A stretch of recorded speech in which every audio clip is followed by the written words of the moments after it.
Alors, la prochaine candidate est Fatema Doda, doctorante en sciences pharmaceutiques à la faculté de pharmacie.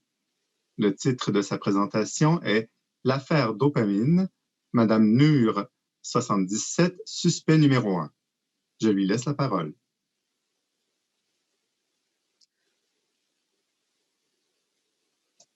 Aujourd'hui, je vais vous parler d'une enquête.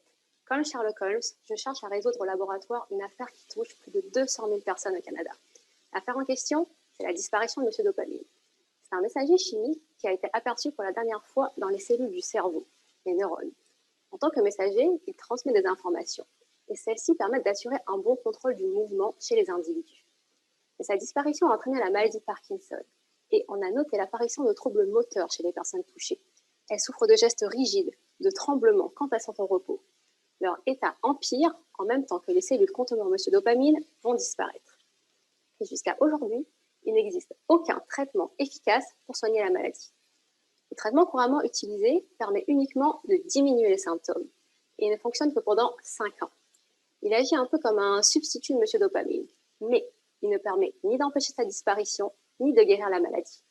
C'est pour ces raisons que ma mission a commencé. Je cherche à comprendre ici qui est impliqué dans sa disparition et surtout comment l'en empêcher. Mon suspect numéro 1 dans cette affaire, c'est Madame Nur 77. C'est une molécule biologique qui a un rôle très important. Avec d'autres acolytes, elle va déterminer si une cellule vit ou si elle va mourir. Et on s'est aperçu chez certains patients que quand Madame Nur 77 était présente, les cellules contenant M. Dopamine disparaissaient. Et bien entendu, qui dit enquête difficile dit indice rare. On sait très peu de choses sur elle. Pour récolter plus d'informations sur cette affaire, j'ai donc reproduit la scène de crime au laboratoire. J'ai récupéré des cellules similaires à celles de patients. Elles constituent le modèle dans lequel j'étudie Madame Nur 77. Imaginons un moment que ce modèle, cette cellule, soit une maison.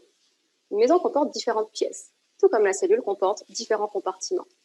Selon les pièces dans lesquelles on se trouve dans la maison, on ne va pas avoir les mêmes activités, ni avec les mêmes personnes. Quand Madame Nur 77 se balade dans la cellule, c'est exactement pareil.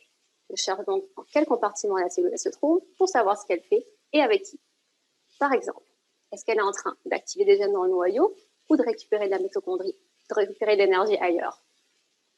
Pour l'espionner, j'ai développé un dispositif que je lui ai implanté qui me permet de la suivre dans la cellule.